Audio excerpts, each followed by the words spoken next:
السلام عليكم. الحمد لله الذي هدانا لدين الإسلام. اللهم صل على عبدك ورسولك سيد المرسلين وخاتم النبيين محمد وعلى آل محمد كما صليت على إبراهيم وعلى آل إبراهيم وبارك على محمد وعلى آل محمد كما باركت على إبراهيم وعلى آل إبراهيم في العالمين إنك حميد مجيد. أعوذ بالله من الشيطان الرجيم. بسم الله الرحمن الرحيم. هو الذي أرسل رسوله بالهدى ودين الحق ليظهره على الدين كله ولو كره المشركون. സ്നേഹമുള്ള സഹോദരന്മാരെ, സഹോദരികളെ, അല്ലാഹുവിൻ്റെ അപാരമായ അനുഗ്രഹത്താൽ നിങ്ങളെ പരിചയപ്പെടാനും കാണാനും അവസരം ലഭ്യമായിരിക്കും. റബ്ബ് സുബ്ഹാനഹു വ തആല മാനവികതയ്ക്ക് ധാരാളം അനുഗ്രഹങ്ങൾ നൽകിയിട്ടുണ്ട്. ഇന്നലകളിൽ നിന്ന് ഭിന്നമായ നാളുകളെ കുറിച്ച് സ്വപ്നം കണ്ടുകൊണ്ടിരിക്കുന്നു മനുഷ്യൻ പ്രതീക്ഷകളിൽ ജീവിക്കുന്നു എന്ന് ഇംഗ്ലീഷിൽ ഒരു ചൊല്ലുണ്ട്. നാളെയെക്കുറിച്ച് സ്വപ്നം കണ്ടുകൊണ്ടിരിക്കുന്ന, ഇന്നലകളിൽ നിന്ന് പാഠം പഠിച്ചുകൊണ്ടിരിക്കുന്ന, ഇന്നുകളിൽ ജീവിച്ചു കൊണ്ടിരിക്കുന്ന മനുഷ്യനെ സംബന്ധിച്ചിടത്തോളം അല്ലാഹു സുബ്ഹാനഹു വ തആല അവന് നൽകിയിരിക്കുന്ന അപാരമായ അനുഗ്രഹമാണ് വിശുദ്ധമായ ദീനുൽ ഇസ്ലാം. പ്രവാചകരെ പരിചയപ്പെടുത്തിക്കൊണ്ട് ഖുർആൻ പറഞ്ഞു, നിരക്ഷര കുക്ഷികളായ ഒരു സമൂഹത്തിൽ നിന്ന് അല്ലാഹു സുബ്ഹാനഹു വ തആല എഴുന്നേൽപ്പിച്ചു നിർത്തിയ മഹാനായ പ്രവാചകനാണ്. യത്ലു അലൈഹിം ആയാതി വയുസക്കീഹിം, അള്ളാഹുവിൻ്റെ ആയത്തുകൾ അവരിലേക്ക് തിലാവത്ത് നടത്തുന്ന, പാരായണം ചെയ്യപ്പെടുന്ന ഒരു പ്രവാചകൻ. അവരവരുടെ ജീവിതത്തെ വിശുദ്ധീകരിക്കും.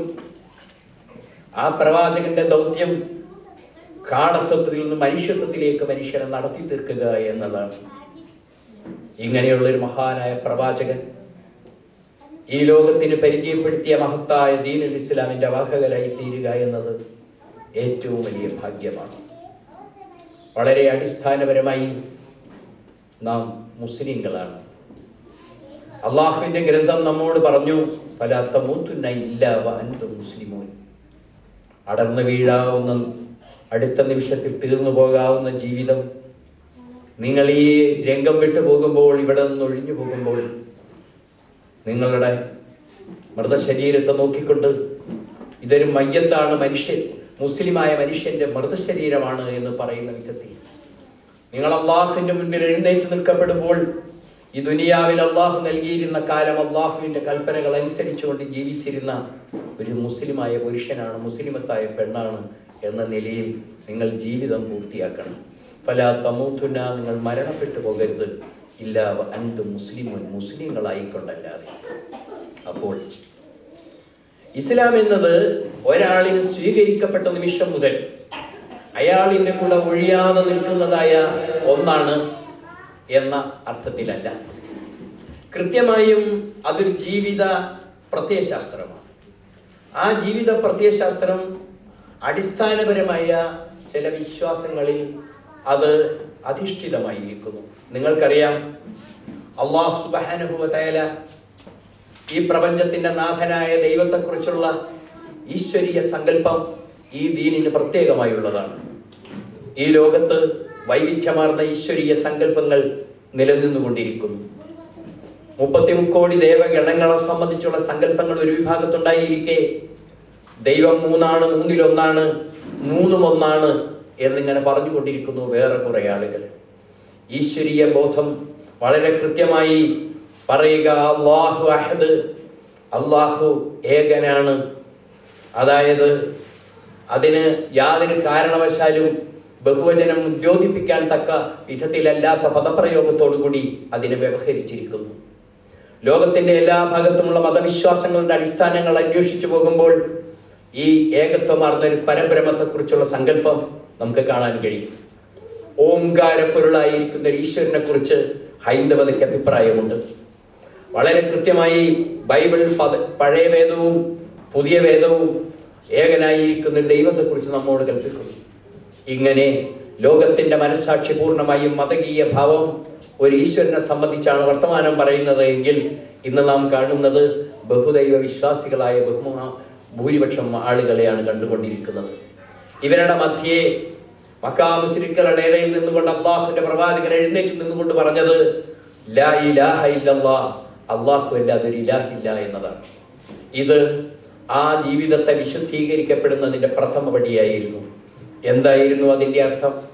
ഉലൂഹിയത്ത് അള്ളാഹുവിനല്ലാതെ വേറെ മറ്റൊന്നിനും കൽപ്പിച്ചുകൂടാ എന്ന് സമ്മതിക്കുന്ന മഹത്തായ ഒരു ജീവിത പ്രത്യയശാസ്ത്രമാണ് 14 നൂറ്റാണ്ടുകൾക്ക് മുമ്പ് അറേബ്യ മരുഭൂമിയിൽ മക്കയിൽ നിന്നുകൊണ്ട് അള്ളാഹുവിന്റെ തിരുദൂതർ സല്ലല്ലാഹു അലൈഹി വസല്ലമയുടെ നാവിലൂടെ ഈ മനുഷ്യകുലത്തിന് കേട്ടത്. ഇതിനു മുൻപുണ്ടായിരുന്ന നമ്മൾ മുസ്ലിങ്ങളാണ് എന്ന് മനസ്സിലാക്കുമ്പോൾ ഇതിനു മുൻപും മുസ്ലിങ്ങൾ ഉണ്ടായിരുന്നു. മുസ്ലിങ്ങൾ എന്ന് വ്യവഹരിക്കപ്പെട്ടത് ഖുർആൻ പരിചയിക്കുമ്പോൾ നമുക്ക് കാണാൻ കഴിയും. മൂസാ നബി അലൈഹി ഇസ്ലാമിനെ പരീക്ഷിക്കാൻ വേണ്ടി കൊണ്ടുവന്നിരുന്ന സാഹിര്യങ്ങളായ സിഹറിന്റെ ആളുകൾ അവര് തങ്ങളുടെ സിഹറുകൾ പരാജയപ്പെട്ടപ്പോൾ അവരുടെ വടികളും കയറുകളും ഒക്കെ പാമ്പായി തീരുന്ന അത്ഭുതം കണ്ടുകൊണ്ട് മിഴിച്ചു നിൽക്കുന്ന ജനലക്ഷങ്ങളുടെ മധ്യേ മൂസാ അലൈഹി ഇസ്ലാമിന്റെ വടി പാമ്പാവുകയും അത് അതിനെ അതിജീവിക്കുകയും ചെയ്തപ്പോൾ ഇവരുടെ അവിടുത്തെ മജീഷ്യന്മാരുണ്ടാക്കിയ ഈ മയക്കുസൂത്രങ്ങളെയൊക്കെ തീർത്തു കഴിഞ്ഞപ്പോൾ അവർ പറഞ്ഞു ആമന്നാ ബില്ലാഹ്, ഞങ്ങൾ അല്ലാഹുവിൽ വിശ്വസിച്ചിരിക്കുന്നു, റബ്ബുൽ ആലമീൻ, റബ്ബി മൂസാ വ ഹാറൂൻ. എന്നിട്ട് അവർ പറഞ്ഞത് ഞങ്ങൾ മുസ്ലിങ്ങളായിരിക്കുന്നു എന്നാണ്. മുസ്ലിങ്ങൾ എന്ന പദം അല്ലാഹു സുബ്ഹാനഹു വ തആല പറഞ്ഞു ഈ സമുദായത്തിന് എക്കാലത്തും അല്ലാഹു നൽകിയിരിക്കുന്ന ഈ സംജ്ഞയാണ് മുസ്ലിങ്ങൾ എന്നത്. ഇസ്ലാം എന്നത് ഈ ദീനിന്റെ സംജ്ഞയുമാണ്. മഹാനായ ഈസാ അലൈഹി ഇസ്ലാമിന്റെ ഖൗമ് അദ്ദേഹത്തോട് പറഞ്ഞത് ഫസ്ഹബ് ബിഅന്നാ മുസ്ലിമൂൻ, ഞങ്ങൾ മുസ്ലിങ്ങളാണ് എന്ന് അങ്ങ് സാക്ഷ്യം വഹിക്കുക നബിയെ എന്നാണ്. ഇവിടെ നമ്മൾ മനസ്സിലാക്കുക ഇസ്ലാം എന്നത് ഒരു പ്രത്യേക ആദർശത്തിന്റെ അടിസ്ഥാനത്തിൽ രൂപം കൊള്ളുന്നതാണ്. അതൊരു പ്രത്യേകമായ സോഷ്യൽ സ്ട്രക്ചർ അതുണ്ടാക്കി തീർക്കും എന്ന് പറഞ്ഞാൽ ഇവിടെ സാധാരണയായി മതത്തെ സംബന്ധിച്ചുള്ള ധാരണകൾ ഏതാണ്ട് 13-14 നൂറ്റാണ്ടുകളുടെ കാലഘട്ടങ്ങളിലായിക്കൊണ്ട് ക്രിസ്ത്യൻ യൂറോപ്പ്, പടിഞ്ഞാറൻ ക്രൈസ്തവ യൂറോപ്പ് മതം ഒരു സ്വകാര്യ ഏർപ്പാടാണ് എന്നും അത് മനുഷ്യരുടെ പൊതുജീവിതവുമായി ബന്ധമില്ലാത്തതാണ് എന്ന നിലയിൽ വ്യവഹരിക്കപ്പെട്ടപ്പോൾ പുതുതായ സെക്യുലറിസം എന്ന ഒന്ന് മതത്തിൻ്റെയും ഈ ഭരണ സമ്പ്രദായത്തിൻ്റെയും മധ്യത്തിൽ രൂപം കൊള്ളുന്നത് വെള്ളം ചോരാത്ത ഒരു മതിലാണ്. ഇതാണ് സെക്യുലറിസം എന്ന് പറഞ്ഞുകൊണ്ട് 13-14 നൂറ്റാണ്ടുകളിൽ രൂപം കൊണ്ടുതരുന്നത്. ഇതിന്റെ അടിസ്ഥാനത്തിൽ ഒരു മതകീയ സങ്കല്പം പടിഞ്ഞാറ് യൂറോപ്പ് നൽകിയിരുന്നു മനുഷ്യർക്ക്. ഈ പടിഞ്ഞാറൻ യൂറോപ്യൻ സങ്കല്പം ഇന്ന് മൊത്തം സമൂഹത്തിന്റെ മതകീയ സങ്കല്പമായി പരിണമിച്ചിരിക്കുന്നു. അതുകൊണ്ട് തന്നെ ഇസ്ലാം എന്ന് പറയുന്നത് ഒരു സമ്പൂർണമായ ജീവിത പദ്ധതിയാണ് എന്ന് പറയുമ്പോൾ ആളുകൾക്ക് ഒരു അത്ഭുതം തോന്നുന്നു. മുസ്ലിങ്ങൾക്ക് മാത്രമല്ല, മുസ്ലിങ്ങളല്ലാത്ത ആളുകൾക്കും ഇത് ഒരു സോഷ്യൽ സ്ട്രക്ചർ, ഒരു സാമൂഹിക സംവിധാനത്തിന്റെ ഭൗതികമായ രൂപമാണ് ഇസ്ലാം പ്രാവർത്തികമാക്കുമ്പോൾ ഉണ്ടാകുന്നത് എന്നത് അത്ഭുതത്തോടുകൂടി വ്യവഹരിക്കപ്പെടുന്നു. ഇവിടെ നമ്മൾ ഏകനായിരിക്കുന്ന ഒരു ഈശ്വരനെ സംബന്ധിച്ചുള്ള സങ്കല്പം. മറ്റൊന്ന്, ഈ പ്രപഞ്ചത്തിന്റെ നാഥനായിരിക്കുന്ന, റാസിക്കായിരിക്കുന്ന, ഖാലിഖായിരിക്കുന്ന സമസ്തത്തിനെയും സൃഷ്ടിച്ച് സംരക്ഷിച്ചു കൊണ്ടിരിക്കുന്ന ഒരു ഈശ്വരൻ, ഒരു ദൈവം, ഒരു അല്ലാഹ്. ഈ അള്ളാഹുവിന്റെ സൃഷ്ടികളായ മനുഷ്യർ നിയുക്തരായിരിക്കുന്നത് എല്ലാം അള്ളാഹുവിനെ ഇബാദത്ത് ചെയ്യുക എന്നതിന് വേണ്ടി കൊണ്ട് സൃഷ്ടിക്കപ്പെട്ട ആളുകളാണ്. ഒമാ ഖലഖതുൽ ജിന്ന വൽ ഇൻസ ഇല്ലാ ലിയഅ്ബുദൂൻ. അള്ളാഹുവിനെ ഇബാദത്ത് ചെയ്യുവാൻ വേണ്ടിക്കൊണ്ടല്ലാതെ ജിന്നിനെയോ ഇൻസിനെയോ സൃഷ്ടിക്കപ്പെട്ടിട്ടില്ല. ജീവിത ദൗത്യം ദൈവത്തെ ഇബാദത്ത് ചെയ്യുക എന്നതാണ്. ഇബാദത്ത് എന്നത് കേവലം ജീവിതത്തിൽ 24 മണിക്കൂറിൽ അരമണിക്കൂറോ 20 മിനിറ്റ് കൊണ്ടോ നടത്തി തീർക്കേണ്ട കാര്യമല്ല. ജീവിതത്തിൻ്റെ സമസ്ത സന്ദർഭങ്ങളിലും അള്ളാഹുവിൻ്റെ അബദായിക്കൊണ്ട് അവന് വേണ്ടിക്കൊണ്ട് പ്രവർത്തിക്കുന്ന ഇബാദത്ത് നിർവഹിക്കുമ്പോഴാണ് ഈ ഉദ്ദേശം സഫലമായി തീരുക.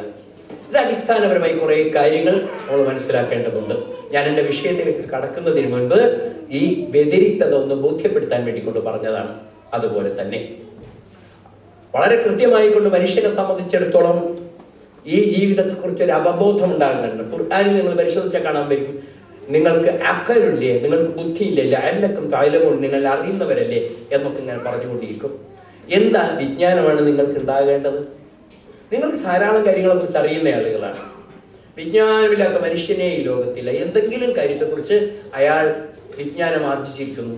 അയാളുടെ മാതാവിൻ്റെ മടിയിൽ നിന്ന് ഒരു ഭാഷ പഠിച്ചു 3 വയസ്സിനുള്ളിൽ ഒരു മനുഷ്യൻ അയാളുടെ ജീവിതത്തിൽ പിൽക്കാലത്തിൽ ലഭിക്കുന്നതിനേക്കാൾ ഏറ്റവും കൂടുതൽ വിജ്ഞാനം അയാളുടെ മാതാവിൽ നിന്നും കൂടെ നിൽക്കുന്ന ആളുകളിൽ നിന്നും പഠിച്ചിരിക്കുന്നു. ഒരു ഭാഷ അയാൾ പഠിക്കും. അയാളെ തിരിച്ചറിയും. അയാളുടെ കൂടെയുള്ള ബാക്കി കുടുംബാംഗങ്ങളെ തിരിച്ചറിയും. അയാളുടെ വ്യതിരിക്തത, താനൊരു പൊതു വ്യക്തിയാണെന്നുള്ള ധാരണ അയാളിൽ ഉണ്ടായിത്തീരും. ഇതൊക്കെയാണ് ആദ്യത്തെ 3 വർഷം കൊണ്ട് അയാൾ നേടുന്നത്. ഇത് വിജ്ഞാനം നേടുക എന്നതാണ്. ഒരു ഭാഷ പഠിക്കുന്നത് ചെറിയ കാര്യമല്ല എന്ന് നമുക്കറിയാം. ഇങ്ങനെ നമ്മുടെ ഗ്രാസ്പിംഗ് കപ്പാസിറ്റി ഏറ്റവും പ്രബലമായിരിക്കുന്ന സന്ദർഭമാണ് ഏറ്റവും പ്രൈമറിയിലുള്ള കാലഘട്ടം.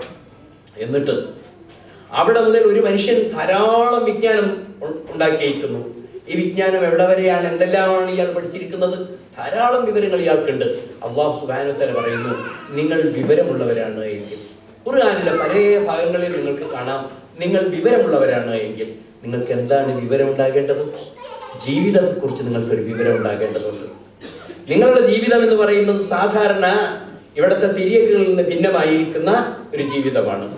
ജീവിത ദൗത്യത്തെ സംബന്ധിച്ചിടത്തോളം ജനിച്ച് ജീവിച്ച് മരിച്ചു പോകുക എന്നുള്ളത് മാത്രമാണ് ഇതര തിരിയക്കുകളുടെ അവസ്ഥയെങ്കിൽ, നിങ്ങൾ ഈ ജീവിതത്തിൽ നിർമ്മാണപരവും സംഹാരപരവുമായ ശേഷികളാൽ സന്നിവേശിക്കപ്പെട്ട ഒരു വിഭാഗമാണ്. നിങ്ങൾ ഈ ലോകത്ത് അത്ഭുതങ്ങൾ വിരാജിച്ചു കൊണ്ടിരിക്കുന്നു. ചക്രം കണ്ടുപിടിച്ചത് മനുഷ്യ ജീവിതത്തിൽ ഒരു വലിയ കണ്ടുപിടുത്തത്തിന്റെ സന്ദർഭമാണ്. ചക്രം കണ്ടുപിടിച്ചത്. തീ കണ്ടുപിടിച്ചു മനുഷ്യൻ. അത് ഒരു വലിയ കണ്ടുപിടുത്തമായിരുന്നു ഉപയോഗിക്കപ്പെട്ടിരുന്നത്, തീ കണ്ടുപിടിച്ചത്. ഇതുപോലെ ധാരാളക്കണക്കിന് കണ്ടുപിടുത്തങ്ങൾ മനുഷ്യരുടെ തലച്ചോറിന്റെ മുമ്പിലേക്ക് അല്ലാഹു സുബ്ഹാനഹു വ തആല എടുത്തിട്ടു. എന്ന് വെച്ചാൽ ഇതിന്റെ അർത്ഥം വളരെ വിശദീകരിക്കപ്പെടേണ്ടതാണ്. എന്നാലും ഞാൻ പറയുന്നു, വളരെ കൃത്യമായി ഇത് മനുഷ്യ ജീവിതത്തിന് വേണ്ടിക്കൊണ്ട് വിജ്ഞാനത്തിന്റെ വെളിയടകൾ അള്ളാഹു തുറന്നു കൊടുത്തപ്പോൾ ഇന്നലകളിൽ ഇല്ലാതിരുന്ന സാംസ്കാരികമായ സവിശേഷ ചൈതന്യങ്ങൾ ഇന്ന് നമ്മൾ കണ്ടുകൊണ്ടിരിക്കുന്നു. മനുഷ്യൻ മാത്രമാണ് ഈ ഭൂമിയിൽ അത്ഭുതങ്ങൾ ഉണ്ടാക്കിയത്. താജ്മഹൽ ഉണ്ടാക്കിയത് മനുഷ്യനാണ്. പിരമിഡുകൾ ഉണ്ടാക്കിയത് മനുഷ്യനാണ്. ചെരിഞ്ഞ ഗോപുരം ഉണ്ടാക്കിയത് മനുഷ്യനാണ്. ചൈനയിലെ വൻമതിൽ ഉണ്ടാക്കിയത് മനുഷ്യനാണ്. മഹാഭാരതം എഴുതിയത് മനുഷ്യനാണ്. ശാകുന്തളം എഴുതിയത് മനുഷ്യനാണ്. രാമായണം എഴുതിയത് മനുഷ്യനാണ്. ഷേക്സ്പിയറിന്റെ മനോഹരങ്ങളായ കവിതകൾ എഴുതിയത് മനുഷ്യരാണ്. കൃതികൾ മനുഷ്യ കഥാനുഗായികൾ, മനുഷ്യ ജീവിതത്തെക്കുറിച്ച് അനുഗാനം ചെയ്യുന്ന, മനുഷ്യന്റെ കഥയാണെന്ന് തോന്നിപ്പിക്കുന്ന കൃത്യമായ സാഹിത്യ പ്രവർത്തനങ്ങൾ നടത്തിയത് മനുഷ്യരാണ്. മനുഷ്യന്റെ നിർമ്മാണപരമായ ശേഷി വിശേഷങ്ങളാണിത്.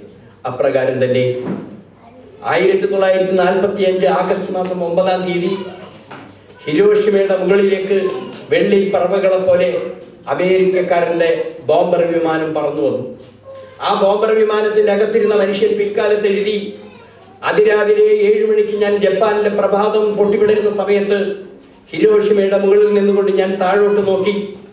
ഭൂകമ്പത്തെ പേടിച്ചുകൊണ്ട് ചെറിയ ഗ്ലാസ് വീടുകളാണ് അക്കാലത്ത് ജപ്പാനിൽ പണിതിരിക്കുന്നത്.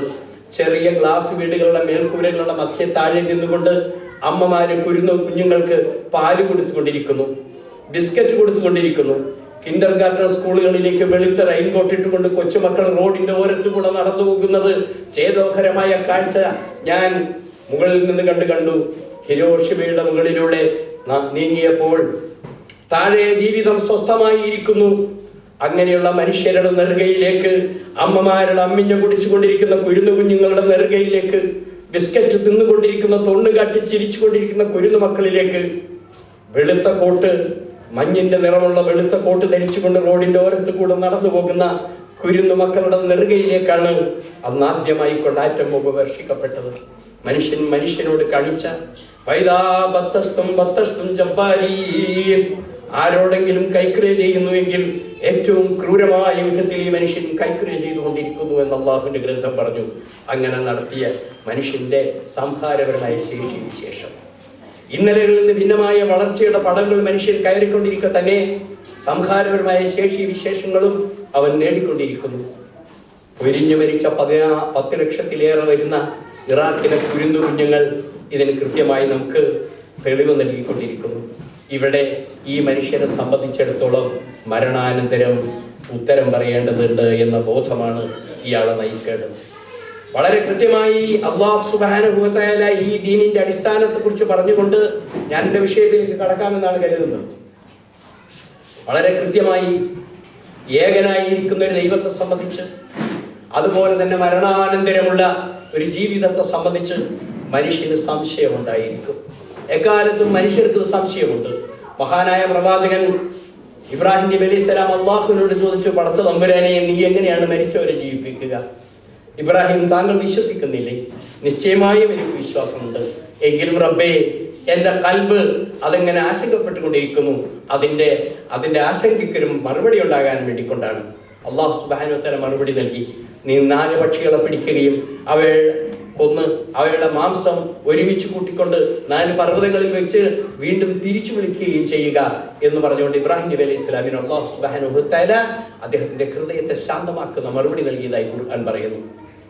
ഇൻ കുന്തും ഫീ റൈബിൻ മിനൽ ബഅസ്, മനുഷ്യരെ വിളിച്ചുകൊണ്ട് അല്ലാഹു സുബ്ഹാനഹു വ തആല പറയുന്നു, യാ അയ്യുഹന്നാസ് ഇൻ കുന്തും ഫീ റൈബിൻ മിനൽ ബഅസ് ഫഇന്നാ ഖലഖനാകും മിൻ തുറാബിൻ ثم من نطفة ثم من علقة ثم من مضغة مخلقة وغير مخلقة لنبين لكم ونقر في الأرحام ما نشاء إلى أجل مسمى ثم نخرجكم طفلا لتبلغوا أشدكم ومنكم من يتوفى ومنكم من يرد إلى أرذل العمر لكي لا يعلم من بعد علمهم شيئا ترى الأرض هامدة فإذا أنزلنا عليها الماء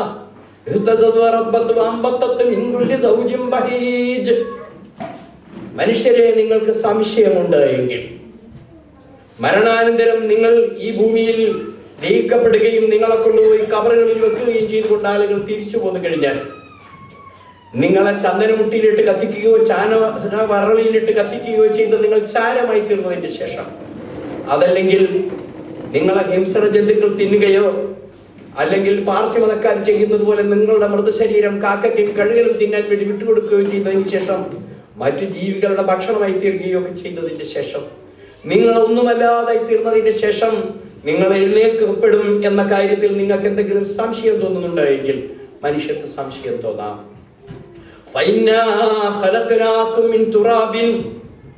നിങ്ങൾ എവിടെ നിന്ന് വന്നു എന്ന് അന്വേഷിക്കുക. 20 വയസ്സുകാരനായ മനുഷ്യൻ 21 വർഷം മുമ്പ് ഈ ലോകത്തുണ്ടായിരുന്നില്ല. അയാളുടെ മാതാവിന്റെ ഗർഭാശയത്തിൽ 290 285 ദിവസം മാത്രമാണ് കഴിഞ്ഞത്. 20 വയസ്സുകാരനായ മനുഷ്യൻ 21 കൊല്ലങ്ങൾക്ക് മുമ്പ് അയാളുടെ മാതാവിന്റെ ഗർഭാശയത്തിലുണ്ടായിരുന്നില്ല. അതിനു മുൻപ് അയാൾ ഉണ്ടായിരുന്നത് എവിടെയാണ്? വളരെ കൃത്യമായി അല്ലാഹു പറഞ്ഞു, മിൻ തുറാബിൻ, ഈ മണ്ണിൽ നിന്നാണ് ഈ മനുഷ്യൻ ഈ പരിണാമ പ്രക്രിയയിലൂടെ വന്നെത്തിയത്. സുമ്മ മിൻ നുത്ഫത്തിൻ, അതായത് അയാളുടെ മാതാവിന്റെയും പിതാവിന്റെയും ശരീരത്തിന്റെ ഭാഗമായി തീർന്നു. ഈ ശരീരത്തിന്റെ ഭാഗമായി തീർന്നുകൊണ്ട് നുത്ഫ ഉരുവം കൊള്ളുന്നത് എവിടെ നിന്നാണ്? അയാളുടെ നിന്നാണോ ഉണ്ടായത്? പചിക്കപ്പെട്ട അവരുടെ ആമാശയത്തിലേക്ക് എത്തപ്പെട്ട ഭക്ഷണ പദാർത്ഥങ്ങളിൽ നിന്നാണ് അയാളുടെ ശരീരത്തിൽ ഇത് രൂപം കൊണ്ടത്. ഈ ഭക്ഷ്യപദാർത്ഥങ്ങൾ എവിടെ നിന്നാണ് വന്നത്? ഇവിടത്തെ വാഴയിൽ നിന്ന്, ഗോതമ്പിൽ നിന്ന്, നെല്ലിൽ നിന്ന്, ഇയാൾ കഴിച്ചിരുന്ന ദോശയിൽ നിന്ന്, ഇയാൾ കഴിച്ചിരുന്ന ഭക്ഷണത്തിൽ നിന്ന്.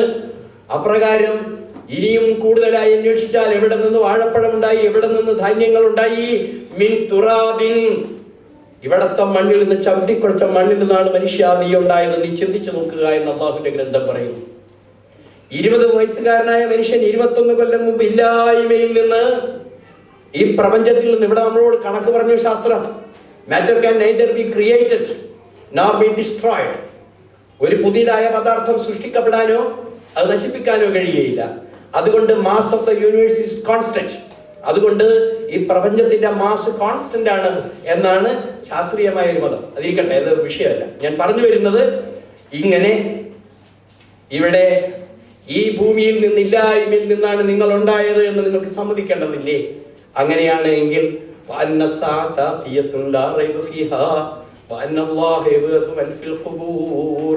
നിശ്ചയമായും അവസാന ദിവസം സംഭവിക്കുക തന്നെ ചെയ്യും. അന്ന് ഖബറുകളിലുള്ളവർ എഴുന്നേറ്റ് വരുന്നതായ ദിവസമുണ്ടാകും. അള്ളാഹു പരമസത്യമാണ് എന്നതുകൊണ്ടാണ് സംഭവിക്കുന്നത്. ഇങ്ങനെ ആഖിറത്ത്, അവിടെ ഈ മനുഷ്യൻ ചെയ്ത സമസ്ത കൃത്യങ്ങൾക്കും അയാൾ ഉത്തരം പറയേണ്ടതായ ഒരു ദിവസം ഉണ്ടായിരിക്കും. മനുഷ്യൻ ഇവിടെ ദുനിയാവിൽ വെച്ച് പ്രവർത്തിച്ചതായ ശരികളും തെറ്റുകളും, മനുഷ്യൻ മാത്രമാണ് ശരി തെറ്റുകളുള്ളത്. എന്താ what is right and what is wrong? വലിയ അത്ഭുതകരമായ ഒരു കാര്യമാണ്. എന്താണ് ശരി, എന്താണ് തെറ്റ്?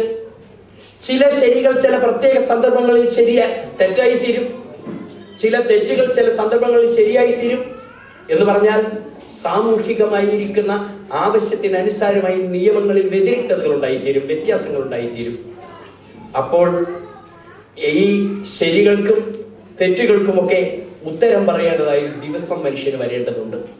മനുഷ്യനെ സംബന്ധിച്ചിടത്തോളം അയാൾ മാത്രം നടത്തിക്കൊണ്ടിരിക്കുന്ന അകൃത്യങ്ങൾക്ക് ഉത്തരം പറയേണ്ടതായ ഒരു സന്ദർഭത്തെക്കുറിച്ച്, മരണാനന്തരം എഴുന്നേറ്റ് നിൽക്കുന്ന ഒരു ദിവസത്തെക്കുറിച്ച് എല്ലാ മതങ്ങളും ഈ മാനവികതയോട് പറയുന്നു. ഖുർആൻ പറഞ്ഞു, നിങ്ങൾ ഓർത്തു നോക്കൂ, നിങ്ങൾക്കതിൽ സംശയമുണ്ട് എങ്കിൽ നിങ്ങളുടെ ബുദ്ധിയെ തണുപ്പിക്കാവുന്ന യുക്തിബോധത്തിന് ഉത്തരം നൽകുന്നതാണ് ഈ കാര്യങ്ങൾ എന്ന് അല്ലാഹു സുബ്ഹാനഹു വ തആല പറഞ്ഞു. ആയത്തിൽ കൂടുതൽ കാര്യങ്ങൾ പറഞ്ഞുകൊണ്ട് ഇങ്ങനെ വരുന്നുണ്ട്. ഏതായിരുന്നാലും അടിസ്ഥാനപരമായ ഈ ദീൻ ഈ ഏകദൈവ വിശ്വാസത്തിൽ അധിഷ്ഠിതമായിരിക്കുന്ന, മരണാനന്തര ജീവിത വിശ്വാസത്തിൽ അധിഷ്ഠിതമായിരിക്കുന്ന ഒരു സാമൂഹിക ക്രമമാണ്.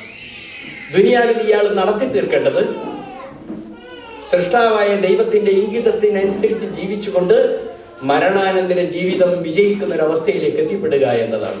ഇതുകൊണ്ടാണ് അല്ലാഹു പറഞ്ഞത്, ഫലാ തമൂതുന്ന ഇല്ലാ വഅൻതും മുസ്ലിമൂൻ, നിങ്ങൾ മുസ്ലിങ്ങളായിക്കൊണ്ടല്ലാതെ മരണപ്പെട്ടു പോകരുത്.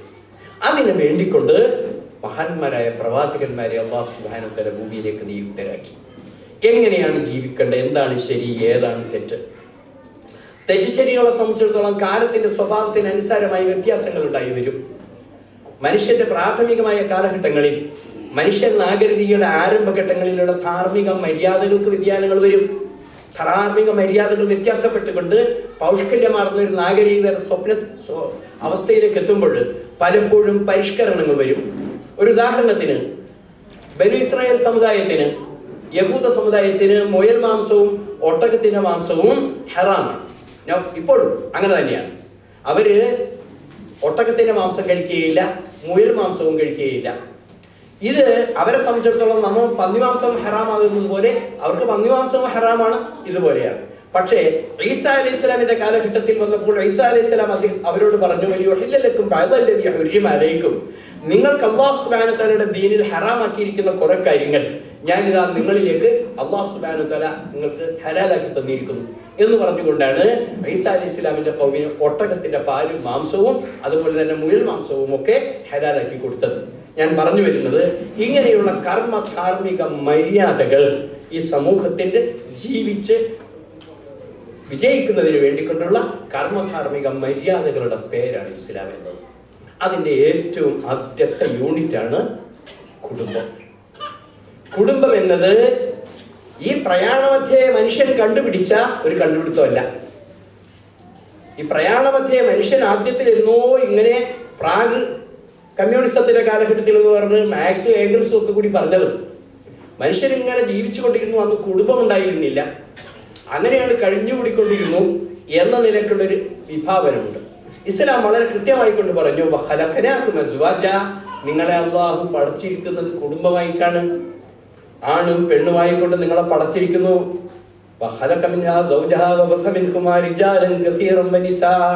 അല്ലാഹു സുബ്ഹാനഹു വ തആല നിങ്ങളെ ആണുങ്ങളും പെണ്ണുങ്ങളുമായി ലോകത്ത് പരത്തിയിരിക്കുന്നു. എത്ര അത്ഭുതകരമായിരിക്കുന്ന അവസ്ഥയാണ് കുടുംബം. ഷേക്സ്പിയറിന്റെ ഒരു നാടകത്തിൽ രംഗമുണ്ട്. ഒരു റോമൻ ജനറൽ, അയാള് ആ കാലഘട്ടത്തിലെ റോമൻ ഭരണ സംവിധാനം, അവിടുത്തെ പ്രഭുക്കന്മാരും അവിടുത്തെ തൊഴിലാളികളും തമ്മിലുള്ള സംഘടനത്തിൻ്റെതായ രംഗമുണ്ടായിരുന്നു. ആ കാലഘട്ടത്തിൽ അദ്ദേഹത്തിന്റെ കൂടെ നിൽക്കാൻ തയ്യാറില്ല, റോമിന് വേണ്ടിക്കൊണ്ട് വളരെയേറെ പണിയെടുത്ത ഈ ജനറൽ റോമക്കാരുമായിട്ട് പിണങ്ങിപ്പോയി. അദ്ദേഹത്തിന് വലിയ പിണക്കം തോന്നി. നമ്മുടെ രാഷ്ട്രീയക്കാർക്കൊക്കെ പിണങ്ങുന്ന പോലെ അദ്ദേഹത്തിന് പിണക്കം തോന്നി. അയാൾ പോയി റോമിന്റെ ശത്രുക്കളുമായിട്ട് കൂടി. കൊല്ലങ്ങൾക്ക് ശേഷം ആയുധ സജ്ജീകരണങ്ങളോടുകൂടി റോമിനെ ആക്രമിക്കാൻ വേണ്ടി അയാൾ വന്നു. കൃത്യമായി റോമിനറിയാം, റോമിലെ കൊത്തളങ്ങളും കോട്ടകളും എവിടൊക്കെയാണെന്ന് അറിയുന്ന മനുഷ്യനാണ് അപ്പുറത്ത് ശത്രുപക്ഷത്തുള്ളത്. ഇവിടുത്തെ ബലക്ഷയങ്ങളെ സംബന്ധിച്ച് കൃത്യമായി അറിയുന്ന മനുഷ്യനാണ് അയാൾ അപ്പുറത്ത് ശത്രുക്കളുടെ കൂടെ നിൽക്കുമ്പോൾ യുദ്ധം ജയിക്കുകയില്ല, റോം നഷ്ടപ്പെടും എന്ന്. അപ്പോ അദ്ദേഹത്തിന്റെ അമ്മ പോയി അദ്ദേഹത്തോട് പറഞ്ഞു, കുഞ്ഞെ, നിന്നെ വളർത്തി വലുതാക്കിയ, നിന്നെ ഈ വലിയ നാടിന്റെ ജനറലായി വളർത്തിയ റോമാണ് ഇപ്പുറത്തുള്ളത്. അതുകൊണ്ട് ഇത് തകരരുത്. നിന്റെ അമ്മയാണ്, നിന്നെ നൊന്ത് പ്രസവിച്ച അമ്മയാണ് നിന്നോട് ആവശ്യപ്പെടുന്നത്. അതുകൊണ്ട് നീ പിരിഞ്ഞു പോകണം എന്ന്. അയാൾ അമ്മയോട് മറുപടി പറഞ്ഞു, ഇല്ല, ഞാൻ തിരിഞ്ഞു പോകില്ല. കാരണം എന്നോട് അത്രമാത്രം മോശമായി ഈ നാടിൻ്റെ ആളുകൾ ചെയ്തത്. അതുകൊണ്ട് ഈ നാടിനെ തകർക്കുക തന്നെ ചെയ്യും. അയാളുടെ കൊച്ചുമക്കളെ കൈപിടിച്ചുകൊണ്ടാണ് തള്ള ചെന്നത്. നിന്റെ കുട്ടികളാണ്, നിന്റെ മക്കളാണ്. അതുകൊണ്ട് നീ പിരിഞ്ഞു പോകൂ, ഈ കുട്ടികൾ ഇവരുടെ ഭാവി ഓർത്തുകൊണ്ട്. അപ്പോഴും ആ മനുഷ്യൻ പറഞ്ഞു, ഇല്ല, എനിക്ക് കഴിയില്ല എന്ന്. അങ്ങനെ അമ്മയും അയാളുടെ മക്കളും തിരിച്ചു പോന്നപ്പോൾ അയാളുടെ ഭാര്യ അയാളുടെ അടുത്തേക്ക് ചെന്നു. ഷേക്സ്പിയറിന്റെ വാക്കുകൾ, my lips are dry as you left. എൻ്റെ അധരങ്ങൾ പരിശുദ്ധങ്ങളാണ്, നിങ്ങൾ വിട്ടേച്ചു പോയതുപോലെ എന്ന്. ആ മനുഷ്യൻ തിരിച്ചുപോയി എന്നതാണ് ഞാൻ പറഞ്ഞ കഥ. എന്ന് പറഞ്ഞാൽ കുടുംബ ബന്ധത്തിന്റെ മൂർഖമാണ് ഈ പറഞ്ഞത്. ആ സ്ത്രീ ആ മനുഷ്യനോട് പറഞ്ഞത്, താങ്കൾ വിട്ടേച്ചു പോയതുപോലെ എൻ്റെ അധരങ്ങൾ പരിശുദ്ധങ്ങളാണ്. ജീവിതത്തിലെ കഴിഞ്ഞ വർഷങ്ങളോളം ഞാൻ നിങ്ങളെ കാത്തുകൊണ്ട്, നിങ്ങളുടെ വരവിനെ കാത്തുകൊണ്ട് ഞാൻ കാത്തിരുന്നു. എൻ്റെ ചുണ്ടുകൾ, എൻ്റെ അധരങ്ങൾ വിശുദ്ധങ്ങളാണ് എന്ന്. കുടുംബ ബന്ധത്തിന്റെ മൂർഖത്തെക്കുറിച്ച് വർത്തമാനം പറയുന്നതാണ് ഇവിടെ. കുടുംബം എന്നത് അല്ലാഹു സുബ്ഹാനഹു വ തആല മനുഷ്യൻ നൽകിയിരിക്കുന്ന ഏറ്റവും പ്രാഥമികമായ നാഗരികതയുടെ യൂണിറ്റാണ് കുടുംബം. എന്താണ് കുടുംബം? കുടുംബം എന്നത് ഒരു ഭാര്യയും ഭർത്താവും മാത്രം അടങ്ങുന്നതല്ല. കുടുംബം മാതാപിതാക്കളും അവരുടെ മക്കളും അവരുടെ പിതാക്കളും പ്രപിതാക്കളുമായി ഇരിക്കുന്ന ആളുകൾ, അങ്ങനെ തലമുറകളുടെ സംഗമസ്ഥാനമാണ് കുടുംബം. പണ്ട് നമ്മുടെ നാട്ടിൽ നിന്ന് ഏറ്റവും കൂടുതൽ ശോഷണം സംഭവിച്ചിരിക്കുന്നത് സ്വാഗത പ്രസംഗത്തിൽ പറഞ്ഞതുപോലെ കുടുംബത്തിലാണ്. മുത്തശ്ശി കഥകൾ എന്ന് പറയുന്ന ഒരു കഥകൾ നമുക്ക് പണ്ട് കേൾക്കുമായിരുന്നു. മുത്തശ്ശി കഥകൾ, അതായത് അമ്മൂമ്മമാര് പറഞ്ഞു കൊടുക്കുന്ന കഥ. മുത്തശ്ശി കഥകൾ പറയാൻ അമ്മമാരില്ലാത്തൊരു കാലഘട്ടത്തിലാണ് നമ്മുടെ നാട്ടിൽ. വൃദ്ധരായ ആളുകളൊക്കെ വൃദ്ധസദനങ്ങളിൽ മാത്രം കഴിഞ്ഞുകൂടുമ്പോൾ കുരുന്നു മക്കൾക്ക് തുമ്പിയെ കൊണ്ട് കല്ലെടുപ്പിക്കുന്ന മാതിരി ജീവിതം ആസ്വദിക്കാൻ കഴിയാത്ത വിധത്തിലുള്ള ലോഡുള്ള വിദ്യാഭ്യാസം നൽകിക്കൊണ്ടിരിക്കുന്നു. ഇങ്ങനെയുള്ള ഒരു അവസ്ഥയിൽ കുടുംബ ബന്ധങ്ങൾ ശിഥിലങ്ങളായി തീർന്നുകൊണ്ടിരിക്കുന്നു. ഇസ്ലാമിലെ കുടുംബം എങ്ങനെയാണ് രൂപം കൊള്ളുന്നത്? ഇസ്ലാമിലെ ഒരു കുടുംബം അതിൻ്റെ പ്രാഥമികമായ യൂണിറ്റ് ഒരു ഭാര്യയും ഒരു ഭർത്താവുമാണ്.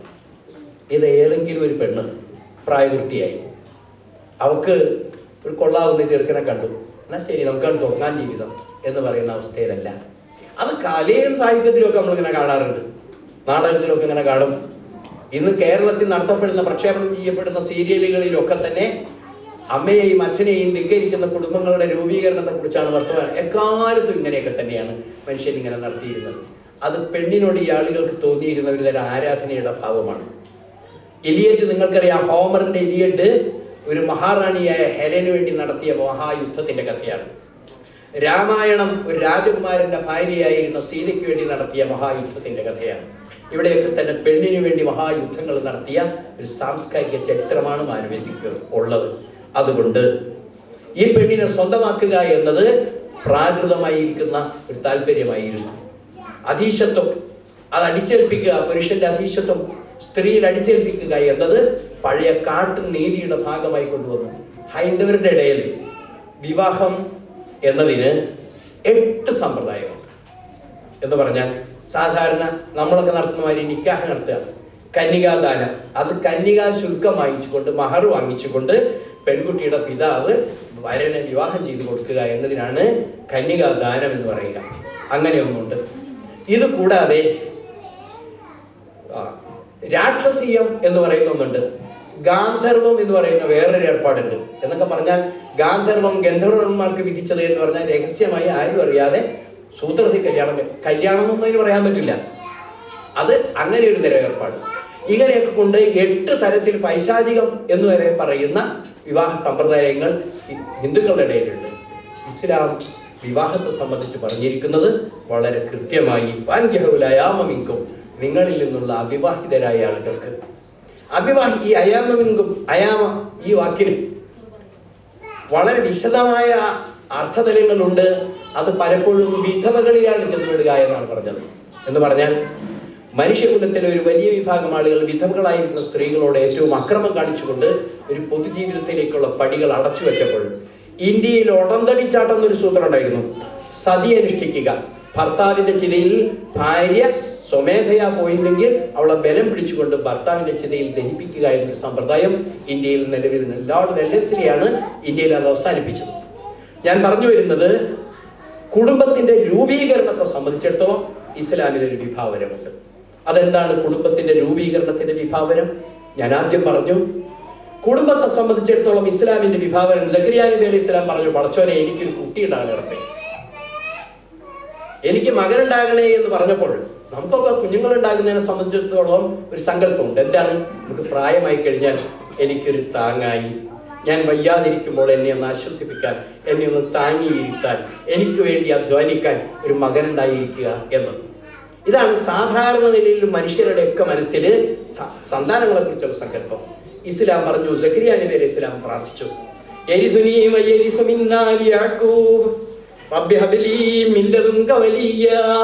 പടച്ചവനെ നീ എനിക്കൊരു സന്താനത്തെ നൽകണമേ നിന്നിൽ നിന്ന്. അതെങ്ങനെ?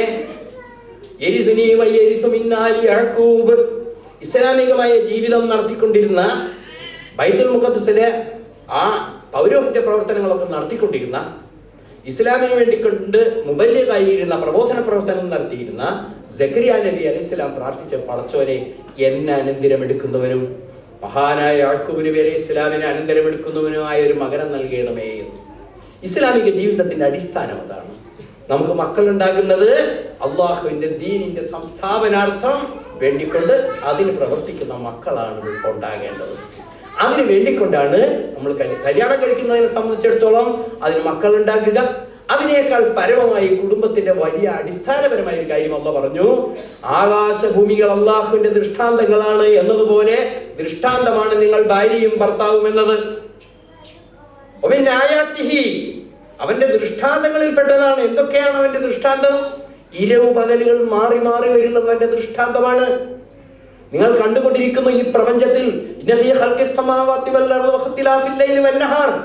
നിങ്ങൾ കാണുന്നു ആകാശഭൂമികളുടെ സൃഷ്ടിപ്പ്, പരസ്പരം യാതൊരു നിങ്ങൾ കാണുന്ന തൂണുകളില്ലാതെ ഇതൊക്കെ തന്നെ അതാതിന്റെ കൃത്യമായ പാതകളിലൂടെ സഞ്ചരിച്ചു കൊണ്ടിരിക്കുന്ന മഹത്തായ ഈ ഗോളങ്ങളുടെ ചലനമുണ്ടല്ലോ, ഇത് ദൈവത്തിന്റെ ദൃഷ്ടാന്തമാണ്. അതുപോലത്തെ ദൃഷ്ടാന്തമാണ് നിന്റെ കൂടെ താമസിക്കുന്ന പെണ്ണ്. നിന്നെയും നിന്റെ ഭാര്യയെയും അല്ലാഹു സുബ്ഹാനഹു വ തആല മിൻ ആയാതിഹി ഖലഖലക്കും അസ്വാജ, നിങ്ങളെ ഇണകളാക്കിക്കൊണ്ട് അല്ലാഹു പടച്ചിരിക്കുന്നത് അതുപോലത്തെ ദൃഷ്ടാന്തമാണ്. ഈ പ്രപഞ്ചത്തിലെ ഏറ്റവും അത്ഭുതകരമായ കാര്യങ്ങളുടെ നിലനിൽപ്പ് പോലെയാണ് ഇത്. എന്തിനാണത്? മനുഷ്യൻ എന്തിനാണ് ഇങ്ങനെ? നമുക്കൊക്കെ അറിയാം, ഒരുതരം ദുഃഖം, ഒരുതരം പ്രയാസങ്ങൾ. എന്താ തനിക്കിന്ന് പറ്റിയേ? ഒരു മൂഡ് ഓഫ് ആണ്. എന്താണ് കാര്യം? കാര്യമൊന്നും പറയാൻ വയ്യ, എന്നൊരു മൂഡ് ഓഫ്. ഇങ്ങനെയുണ്ട് മനുഷ്യന്മാർ. ഒരു കാര്യവും കാരണവും പറയാൻ പറ്റില്ല. അതെങ്ങനെയാണ്? നല്ല മഴക്കാറ് കണ്ടാൽ ഒരുതരം പ്രയാസം ഉണ്ടാവും മനുഷ്യർക്ക്. നന്നായി ആകെ മൂടിക്കെട്ടിയിരിക്കുന്ന മഴക്കാറ് കണ്ടാൽ, ചില പെണ്ണുങ്ങളൊക്കെ ഒറ്റയ്ക്ക് ഇരിക്കുമ്പോൾ മഴക്കാറ് കണ്ടാൽ ബേജാറ് കാണിക്കും. ഭർത്താക്കന്മാർ പറയാറുണ്ട്, അപ്പോൾ അവൾ ഒറ്റയ്ക്കാണ്, ഇടി വരും, മിന്നൽ വരും, അതുകൊണ്ട് എനിക്ക് ഉടനെ പോകണം എന്ന് പറയാറുണ്ട്. എന്താണ് കാരണം? ഇത് കാണുമ്പോൾ ഒരുതരം മാനസികമായ വിഭ്രാന്തി അനുഭവപ്പെടും. ഇവിടെ ഇവൾക്ക് ആശ്വാസം വരളാൻ വേണ്ടിക്കൊണ്ട് അവർ പരസ്പരം ശാന്തി നുകരാൻ. അപ്പൊ ഇസ്ലാമിലെ വിവാഹത്തിന്റെ ആരംഭം ഉണ്ടാകുന്നത് എങ്ങനെയാണ്? അത് നിങ്ങളിൽ നിന്ന് മുതിർന്ന ആളുകളാണ് ഈ ആളുകളെ തിരഞ്ഞെടുക്കേണ്ടത്. ഏത് പെണ്ണിന് ഏത് ആളിനെ കല്യാണം കഴിച്ചു കൊടുക്കണമെന്ന് തീരുമാനിക്കേണ്ടത് നിങ്ങളുടെ മാതാപിതാക്കളും മുതിർന്ന ആളുകളാണ്. നിങ്ങളിൽ നിന്നുള്ള അവിവാഹിതർക്കും നിങ്ങളുടെ വൃത്യജനങ്ങളിൽ നിന്നുള്ള നല്ലവരായ ആണുങ്ങളെയും പെണ്ണുങ്ങളെയും നിങ്ങൾ വിവാഹിതരാക്കുക. അത് സോഷ്യൽ ഡ്യൂട്ടിയാണ്, സമൂഹത്തിന്റെ ഡ്യൂട്ടിയാണ് എന്ന് ഖുർആൻ പറയുന്നു. എന്നിട്ട് ഈ കുടുംബത്തിന്റെ ജനനത്തിന് അല്ലാഹുവിന്റെ തിരുദൂതർ സല്ലല്ലാഹു അലൈഹി വസല്ലം പറഞ്ഞു, അടിസ്ഥാനപരമായി ഈശ്വരീയമായ താല്പര്യമാണ് വിവാഹ ബന്ധങ്ങൾ ഉണ്ടാകേണ്ടത്. അല്ലാഹു സുബ്ഹാനഹു വ തആല ഒരു വിവാഹത്തെ സംബന്ധിച്ചിടത്തോളം നബി സല്ലല്ലാഹു അലൈഹി വസല്ലം വന്നുകൊണ്ട് ഒരു വലിയ ഖുറൈശി കുടുംബത്തിലെ പെണ്ണിനെ, ഇന്നലെ വരെ അടിമയായിരുന്ന ഒരു മനുഷ്യന് വിവാഹം ചെയ്തു കൊടുക്കാൻ തീരുമാനിച്ചു. ഈ തീരുമാനം വന്നപ്പോൾ ആ സ്ത്രീയുടെ ആളുകൾ, അള്ളാഹുവിന്റെ റസൂലിന്റെ അമ്മായിയുടെ മകളാണവര്, ജഹസിന്റെ മക്കള്, ആ കാലഘട്ടത്തിലെ ഏറ്റവും സമുന്നതമായ ഖുറൈശി കുടുംബത്തിലെ പ്രമുഖരായ ആളുകളായിരുന്നു ജഹസിന്റെ ആളുകൾ. നബി സല്ലല്ലാഹു അലൈഹി വസല്ലമിന്റെ കുടുംബബന്ധം അള്ളാഹുവിന്റെ റസൂലിന്റെ അമ്മായിയുടെ മോളാണ്. അവരെ സൈനബിനെ വിവാഹം ചെയ്തു കൊടുക്കാൻ തീരുമാനിച്ചു. ആർക്കാണ്? സയ്യിദ് ബിൻ ഹാരിസത്ത്. ഇന്നലെ വരെ അള്ളാഹുവിന്റെ റസൂലിന്റെ അടിമയായിക്കൊണ്ട് കഴിഞ്ഞുകൂടിയിരുന്ന സയ്യിദ് ബിൻ ഹാരിസത്ത്, അദ്ദേഹം ഇപ്പോൾ മൗലയാണ്, സ്വതന്ത്രനായിരിക്കുന്നു. അദ്ദേഹത്തിന് കെട്ടിച്ചു കൊടുക്കാൻ തീരുമാനിച്ചപ്പോ അബ്ദുല്ലാഹിബ്നു ജഹ്ശ് വന്നുകൊണ്ട് അള്ളാഹുവിന്റെ റസൂലിനോട് പറഞ്ഞു, ആരാണ് അബ്ദുല്ലാഹിബ്നു ജഹ്ശ്? അദ്ദേഹം ഉഹദികളിൽപ്പെട്ട മനുഷ്യനാണ്. ഉഹദ് സംഭവിക്കുമ്പോൾ 70ഓളം ആളുകൾ വധിക്കപ്പെട്ടപ്പോൾ അല്ലാഹു സുബ്ഹാനഹു വ തആല പറഞ്ഞു, അവർ മരണപ്പെട്ടവരാണ് എന്ന് നിങ്ങൾ പറയണ്ട, അവർ അല്ലാഹുവിന്റെ വിഭവം സ്വീകരിച്ചുകൊണ്ടിരിക്കുന്നു, ജീവിച്ചുകൊണ്ടിരിക്കുന്നു എന്ന് പറഞ്ഞ മഹാന്മാരിൽപ്പെട്ട അബ്ദുല്ലാഹിബ്നു ജഹ്ശ് അല്ലാഹുവിന്റെ റസൂലിനോട് പറഞ്ഞു, നബിയെ, സാധിക്കുകയില്ല. ഞങ്ങളുടെ കുടുംബത്തിൽ നിന്ന് ഒരു പെണ്ണിനെ ഇന്നലെ വരെ മൗലയായിരുന്ന ഒരു മനുഷ്യന് കല്യാണം കഴിച്ചു കൊടുക്കാൻ സമ്മതിക്കുകയില്ല, ഞങ്ങളുടെ ആഠ്യത്വത്തിന് സമ്മതമല്ല എന്ന് അള്ളാഹുവിന്റെ റസൂൽ പറഞ്ഞു. ഇത് അള്ളാഹുവിന്റെ തീരുമാനമാണ്. ഉടനെ തന്നെ അബ്ദുല്ലാഹിബ്നു ജഹ്ശ് പറഞ്ഞു, എനിക്ക് പിന്നെ അഭിപ്രായമില്ല, എനിക്ക് നിങ്ങളോട് വേറൊന്നും പറയാനില്ല എന്ന് പറഞ്ഞുകൊണ്ടാണ് സയ്യിദ് ബിൻ ഹാരിസത്തിന് സൈനബിനെ വിവാഹം ചെയ്തു കൊടുത്തത്. ഇവിടെ നമ്മൾ മനസ്സിലാക്കാനുള്ള കാര്യം, ഇസ്ലാമിലെ വിവാഹം എന്നത് ഞാൻ ആദ്യം പറഞ്ഞതുപോലെ ഏതെങ്കിലും ഒരു സ്ത്രീയോടുള്ള താല്പര്യം കൊണ്ട് ഒരാൾ ഇസ്ലാമായ സംഭവങ്ങളൊക്കെ ഉണ്ട്. പക്ഷേ ഇസ്ലാമിലെ വിവാഹം കുടുംബമുണ്ടായിത്തീരുന്നത് കൃത്യമായും മുതിർന്ന ആളുകൾ കണ്ടെത്തുക എന്നതാണ്. ജീവിതം പഠിച്ച ആളുകൾ തീരുമാനിക്കണം, ഈ പെൺകുട്ടിക്ക് ഇന്നയാളാണ് അനുരൂപൻ. പല വിധത്തിലുള്ള കുടുംബങ്ങൾ, നമ്മുടെയൊക്കെ കുടുംബങ്ങളിൽ തമ്മിൽ എന്തെല്ലാം വ്യത്യാസങ്ങളുണ്ട് നമുക്കറിയാം. രുചികളിൽ എന്തെല്ലാം മാറ്റങ്ങളുണ്ട്. അതുകൊണ്ട് ഈ കുടുംബത്തിലെ ഈ പെൺകുട്ടിക്ക്, ഈ ജീവിത സാഹചര്യത്തിലുള്ള ഈ പെൺകുട്ടിക്ക് ഈ സാഹചര്യത്തോട് അനുരൂപനായിരിക്കുന്ന ഒരു ഭർത്താവിനെയാണ് വേണ്ടത് എന്ന നിലയിൽ മുതിർന്ന ജീവിതം പഠിച്ച ആളുകളോടാണ് അല്ലാഹു പറഞ്ഞ, വാൻകിഹുൽ അയാമ മിൻകും, നിങ്ങളിൽ നിന്നുള്ള അവിവാഹിതരായ ആളുകൾക്ക്, അതുപോലെ യുവാക്കൾക്കും നിങ്ങൾ വിവാഹം ചെയ്ത് കൊടുക്കുക. അതിന് പടച്ചവൻ പറഞ്ഞു ഒരു കണ്ടീഷണാലിറ്റി ഇപ്പൊ ആളുകൾ വെക്കാറുണ്ട് കല്യാണത്തിന്. കണ്ടീഷണാലിറ്റി എന്താണ്? ആൺകുട്ടികൾ പറയും, ഈ പെണ്ണിനെ ചോക്കാൻ നിവൃത്തിയുള്ള സൗകര്യത്തിലുള്ള സാമ്പത്തിക സുസ്ഥിതി എനിക്കുണ്ടാകണം, അതല്ല ബാങ്ക് ബാലൻസ് വേണം. അതിന് നമ്മുടെ നാട്ടിലൊക്കെ അന്വേഷിക്കുക എന്ത് കിട്ടും എന്നാണ്. പെണ്ണിനെ കല്യാണം കഴിക്കുമ്പോൾ ഇപ്പോൾ അന്വേഷിച്ചു കൊണ്ടിരിക്കുന്നത് പെണ്ണിനെ കെട്ടാം എന്ത് കിട്ടും എന്നാണ്. ആലോചിച്ച് നോക്കൂ, എന്താണ് ഇയാൾക്ക് കിട്ടേണ്ടത്? നമുക്ക് കിട്ടേണ്ടത് എന്താണ്? അള്ളാഹുവിന്റെ തിരുദൂതർ സല്ലല്ലാഹു അലൈഹി വസല്ലം പറഞ്ഞു, പെണ്ണുങ്ങൾ 4 കാര്യങ്ങളെ കൊണ്ട് വിവാഹിതരാകുന്നു. 4 കാര്യങ്ങളുടെ അടിസ്ഥാനത്തിലാണ് 15 നൂറ്റാണ്ടും അള്ളാഹുവിന്റെ തിരുദൂതർ പറഞ്ഞു സ്ത്രീകൾ വിവാഹിതരാകുന്നത് ഈ 4 ഉപാധികൾ, ഈ 4 കാര്യങ്ങൾക്ക് വേണ്ടിക്കൊണ്ടാണ്. അതിലൊന്ന് അവളുടെ സമ്പത്ത്, ബാങ്ക് ബാലൻസ്, എന്തോരം കാശുണ്ട്, എന്തുമാത്രം പ്രോപ്പർട്ടി അവളുടെ പേരിലുണ്ട്, ഇത് അന്വേഷിക്കപ്പെടുന്നു. മറ്റൊന്ന് അവളുടെ സാമ്പത്തിക സൗകര്യം കഴിഞ്ഞാൽ അടുത്തതായി വേണ്ടത് ഇവളുടെ ആഠ്യത്വമാണ്. ഏത് കുടുംബമാണിത്? അബൂബക്കർ സിദ്ദീഖിന്റെ പിന്മുറക്കാരിയാണോ, അലി ബിൻ അബീ താലിബിന്റെ ആളുകളാണോ എന്നിങ്ങനെ അന്വേഷിച്ചുകൊണ്ട് ഏറ്റവും പാരമ്പര്യമുള്ള ഖുറൈശി കുടുംബത്തിലാണോ പെണ്ണെന്ന് അന്വേഷിക്കപ്പെടുന്നു. ഒരർത്ഥവുമില്ല. പ്രവാചകൻ സല്ലല്ലാഹു അലൈഹി വസല്ലം പറഞ്ഞു, കുല്ലുക്കും മിൻ ആദം വ ആദം മിൻ തുറാബ്, നിങ്ങളൊക്കെ ആദമിൽ നിന്നാണ്, ആദമവും മണ്ണിൽ നിന്നും എന്ന് അല്ലാഹുവിന്റെ തിരുദൂതർ പറഞ്ഞു. ജീവിതം കൊണ്ട് അവിടെ കാണിച്ചു കൊടുത്തു. ഇനി 3ാമത് മനുഷ്യർ അന്വേഷിക്കുന്നത് ഒരു ജമാലിഹ, ഇവളെ കാണാനുള്ള ശൈലി. പടച്ചോനെ, മാധ്യമ പത്രത്തിലെ മാട്രിമോണിയിൽ കണ്ടാൽ നിങ്ങൾക്കറിയാം, അതിലൊക്കെ എല്ലാവർക്കും വേണ്ടത് വെളുത്ത പെണ്ണുങ്ങളെയാണ്. എല്ലാ ആളുകൾക്കും വേണ്ടത് വെളുത്ത പെണ്ണുങ്ങളെ. ഈ ആണുങ്ങളില്ലേ, പെണ്ണുങ്ങളുടെ പരസ്യം വരാറുണ്ട്, അതിലൊന്നും ഒരു പരസ്യത്തിലും വെളുത്ത ആണുങ്ങളെ വേണം എന്ന് പറഞ്ഞിട്ടില്ല. എല്ലാ ആണുങ്ങൾക്കും അവൻ ഏത് കോലത്തിലുള്ളവനാണെങ്കിലും വേണ്ടത് വെളുത്ത പെണ്ണുങ്ങളെയാണ്. അപ്പൊ അതുകൊണ്ട് ഇപ്പൊ കമ്പോളത്തിൽ പെണ്ണുങ്ങളെ വെളുപ്പിക്കാനുള്ള സൂത്രങ്ങൾ വന്നുകൊണ്ടിരിക്കുക. അതായത് എൻ്റെ അനിയൻ്റെ ഒരു മോള്, അവളിപ്പോ വലിയ ഉച്ചായി, 3ാം ക്ലാസ്സിൽ പഠിക്കുമ്പോൾ അവൾ ഇച്ചിരി കറുത്ത കൊച്ചാണ്. അപ്പൊ ഒരു ദിവസം അവള് വന്നപ്പോ ഞാൻ അവളോട് പറഞ്ഞു, മോളെ നീ ഇച്ചിരി കറുത്ത കൊച്ചാണല്ലോ, 3ാം ക്ലാസ്സിൽ പഠിക്കണം, ഞാൻ ഫെയർ ആൻഡ് ലവ്ലി തയ്ക്കണം എന്താ പറയണത്. അപ്പൊ എനിക്ക് ഈ സാധനം എന്താന്ന് അറിഞ്ഞൂടാ. പിന്നെയാണ് അന്വേഷിച്ചപ്പോഴാണ് ഈ കറുത്ത ആളുകളെ ഇങ്ങനെ ഇത് തേച്ചാണ് വെളുപ്പിക്കുക എന്ന് പറയുന്നത്. ഇങ്ങനെ പറഞ്ഞുകൊണ്ട് ഇവരുള്ള സൗന്ദര്യത്തിന്റെ മാനദണ്ഡങ്ങൾ മാറിപ്പോയിരിക്കുന്നു. കറുത്തവൻ സൗന്ദര്യമില്ല, വെളുത്തവന് യൂറോപ്യൻ കൺട്രീസിൽ നിന്ന് വരുന്ന വെളുത്ത കോലം ഉണ്ടല്ലോ, അതിനാണ് സൗന്ദര്യം എന്ന ധാരണ ഉണ്ടായിരിക്കുന്നു. പെണ്ണുങ്ങൾ ആക്രമിക്കപ്പെടുന്നതിന്റെ വർത്തമാനത്തെ കുറിച്ച് അന്വേഷിക്കപ്പെട്ടപ്പോൾ സ്ത്രീയെ ശരീരമായി കാണുന്നു എന്ന് പറഞ്ഞുകൊണ്ട് ഇവിടെ വലിയ വർത്താനം പറയുന്നുണ്ട്. പെണ്ണുങ്ങളെ എക്കാലത്ത് ഇവര് ശരീരമായിട്ടാണ് കണ്ടിരിക്കുന്നത്. അതായത് സ്ത്രീയെ കുറിച്ചുള്ള വർണ്ണനകൾ ഇങ്ങനെ വരുമ്പോ നമുക്ക് കാണാൻ പറ്റും. ഇവിടെ വിശദീകരിക്കല്ല, നല്ല ഞാൻ പറയാണ്.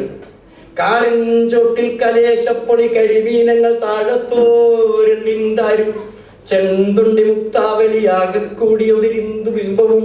പെണ്ണിനെ കുറിച്ച് വർണ്ണിച്ചേക്കണതാ. കാറിൻ ചോട്ടിൽ കലേശപ്പൊളി, അവളുടെ തലമുടിയുടെ താഴെ കലേശപ്പൊളി, ചന്ദ്രന്റെ പകുതി ഇങ്ങനെ കമിഴ്ത്തി വെച്ചതുപോലെ, കരിമീനങ്ങൾ താഴത്തെ 2 കരിമീനുകൾ, ഇങ്ങനെയൊക്കെ പറഞ്ഞുകൊണ്ട് സ്ത്രീയെ ശരീരമായി കണ്ടുകൊണ്ടിരിക്കുന്ന ഒരു സംസ്കൃതി ഇന്ത്യയിൽ നിലനിന്നതിന്റെ ഭാഗമായാണ് ഈ പെണ്ണുങ്ങൾ ആക്രമിക്കപ്പെട്ടുകൊണ്ടിരിക്കുന്നത്. അത് വേറെ വിഷയം. അപ്പൊ ഞാൻ പറയുന്ന അല്ലാഹുവിന്റെ തിരുദൂതർ സല്ലല്ലാഹു അലൈഹി വസല്ലം പറഞ്ഞു, ഈ 3 കാര്യങ്ങളാണ് നമ്മളിവിടെ പറഞ്ഞത്. പെണ്ണിന്റെ സാമ്പത്തിക സൗകര്യം, 3 അവളുടെ ആഠ്യത്വം, 2 ആഠ്യത്വം, 3 അവളുടെ സൗന്ദര്യം, 4ാമതായിക്കൊണ്ട് അല്ലാഹുവിന്റെ റസൂൽ പറഞ്ഞു വലിദീനിഹ, അവളുടെ ദീൻ. നിങ്ങൾ അത് നോക്കുക, നിങ്ങൾ ദീൻ നോക്കുക. ഈ ദീൻ നോക്കാൻ സാധിക്കില്ല എങ്കിൽ ജീവിതത്തിൽ നിന്ന് അനുഭവിച്ചു കൊണ്ടിരിക്കുന്നു ഇത് മുഴുവൻ. ഇന്നിപ്പോ ജീവിതത്തിൽ ദീൻ നോക്കാതെ കഴിഞ്ഞിരിക്കുന്ന വിവാഹങ്ങളൊക്കെ തന്നെ അതിന്റെ അടിസ്ഥാനത്തിലുള്ള പ്രയാസങ്ങൾ അനുഭവിച്ചുകൊണ്ടിരിക്കുന്നു.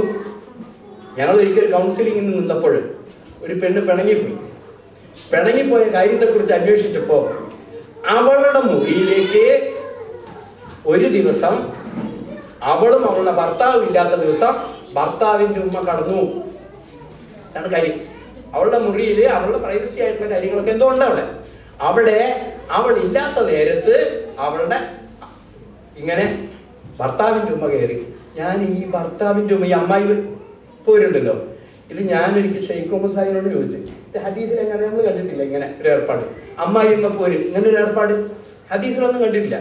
അതൊരു തരം റാഗിങ് ആണ്. അതായത് ഇന്ന് ഇവരെ റാഗ് ചെയ്യും, ഇതൊക്കെ കൂടി വെച്ചിട്ട് അവൻ അടുത്ത ജൂനിയറിന് കാത്തിരിക്കുമല്ലോ റാഗ്. അതുപോലെ ഈ അമ്മായിയമ്മ എന്ന് പറയുന്ന കക്ഷി പണ്ട് ഈ റാഗിങ് കുറെ അനുഭവിച്ച കക്ഷിയാണ്.